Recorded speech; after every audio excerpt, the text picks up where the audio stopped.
இந்த படத்தில் நான் கஷ்டப்படவே இல்லை. இந்த படத்தில் கஷ்டப்பட்டதெல்லாம் ப்ரொடியூசர், டைரக்டர் தான். ஏன்னா என்னை ஏசிலேயே தான் ஒர்க் பண்ண வச்சாங்க. இந்த படம் ஃபுல்லாகவே எனக்கு வந்து ஒரு அரசியல்வாதி, ஒரு ரொம்ப ஃபன்னாக ஒரு மாதிரி ஜாலியாக இருந்தது. இப்போ கடைசியில் ஒரு ஷூட் பண்ணோம். இந்த யூனிட்டே சிரித்தாங்க, நல்லா என்ஜாய் பண்ணாங்க. ரெட்டினுக்கு ஒரு சீன் பார்த்தேன்.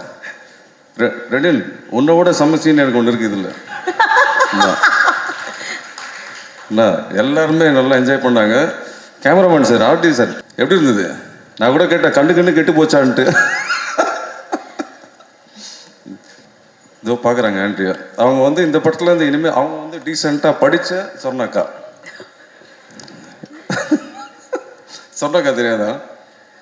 கவின் படம் கொஞ்சம் நேரம் பார்த்தேன், ரொம்ப நல்லா இருந்தது. அது அந்த லெஃப்ட் ஹேண்டில் ஹேண்டில் பண்ணுற மேட்ரு இருக்குல்ல, அந்த மாதிரி ரொம்ப சூப்பராக இருந்தது. நான் கூட சொன்னேன், அவர்கிட்டையும் ரொம்ப நல்லா பண்ணியிருக்காரு அப்படின்ட்டு. மொத்தமாகவே நான் நல்லா என்ஜாய் பண்ணேன். கஷ்டப்படல இந்த படத்தில். மறுபடியும் சொல்லி கஷ்டப்பட்டதெல்லாம் ப்ரொடியூசர் அவங்க தான். அவர் கடை சாத்திரன்னு சொல்லியிருந்தாரு. இதுக்கப்புறம் நிறைய கடையை திறப்பார் அவர். அந்த மாதிரி ஒரு படம் இது. அது நிறைய திறக்கணும்னு நான் எதிர்பார்க்குறேன். கண்டிப்பாக அது நடக்கணும். Thank you so much.